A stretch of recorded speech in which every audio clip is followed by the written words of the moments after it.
غوث پاک فرماتے ہیں کہ مجھے جب میں نے ایمان کے دفتر کو الٹ پلٹ کر دیکھا، نیکیوں کے دفتر کو الٹ پلٹ کر دیکھا، تو ایمان کے بعد مجھے سب سے بڑی نیکی کھانا کھلانا نظر آئی۔ میں اللہ سے دعا کرتا ہوں اللہ مجھے کائنات کی دولت دے تو میں اللہ کی ہر مخلوق کو کھلاؤں، اس لیے کہ کھلانا بڑی نیکی ہے۔ کیونکہ جو ایک لقمہ کسی بھوکے کو کھلائے، مسلمان کو صرف نہیں بھوکے کو، اس کے اور جہنم کے درمیان 7 پردے گرائے جاتے ہیں۔ ایک پردے سے دوسرے پردے کا فاصلہ 1000 سال کا ہوتا ہے، یعنی ایک لقمے پر اتنا جہنم سے دور کر دیا جاتا ہے 7000 سال کے فاصلے پر۔ پیٹ بھر کے کھلانے پر کیا ہوگا؟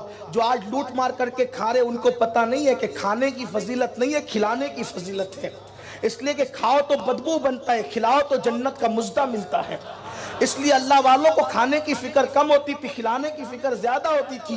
اسی لیے آپ دیکھیں جس ولی کے آستانے پہ جائے آپ کو لنگر ہی ملے گا، کھلانے کا معاملہ ملے گا۔ غوث پاک کے یہاں لنگر، غریب نواز کے یہاں لنگر، صابر پاک کے یہاں لنگر۔ اور میرے صابر نے تو یہ شان کی 12 سال بھوکے رہ کر دشمنوں کو کھلایا۔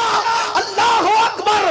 رہ کے فاقے میں غریبوں کو کھلانے والے ایسے ہوتے ہیں محمد کے گھرانے والے۔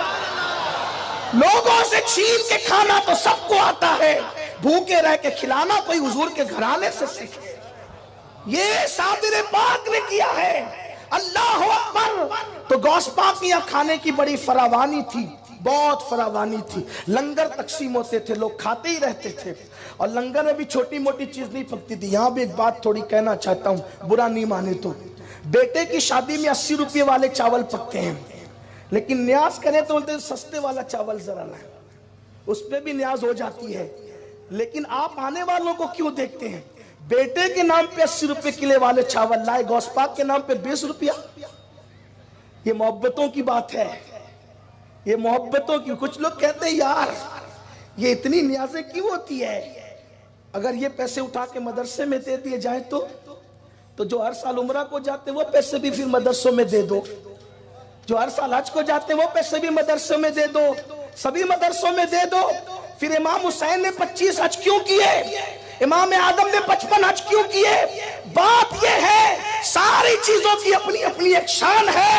کھلانے کے وقت کھلایا جائے گا، لٹانے کے وقت لٹایا جائے گا، عمرہ کے وقت عمرہ کیے جائیں گے، مدرسے میں دینے کے وقت مدرسے میں دیا جائے گا۔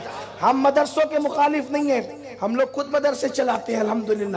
یہ آپ برکات خواجہ کی برکتیں دیکھ رہے ہیں، گلشن اجمیر کا گلشن دیکھ رہے ہیں۔ سنی دعوت اسلامی کے 60 سے زیادہ مدرسے ہیں پورے ملک ہندوستان میں، ہمارے امیر کی سرپرستی میں 60 سے زیادہ دارالعلوم چلتے ہیں۔ لیکن جو ہیں سب نیکی کی خوشبو الگ الگ ہے۔ اس لیے اگر آپ کو نیاز کرنے میں تکلیف ہے اور جب آ جاتے ہیں تو چھپتے چھپاتے برابر آ کے کھاتے ہیں، نہیں وہ تو آ گئے تھے ایسے۔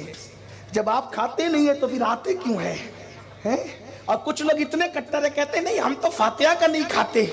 ہم کہتے ہیں ہاں ضرور نہیں کھاتے ہو اور نہ کھاؤ گے فاتحہ کا۔ کہ نہیں وہ دیگ والا کھاتے، فاتحہ والا نہیں کھاتے۔ کیوں نہیں کھاتے؟ اللہ کے رسول نے فرمایا جس کھانے پہ بسم اللہ پڑھا جاتا ہے وہ شیطان پہ حرام ہو جاتا ہے۔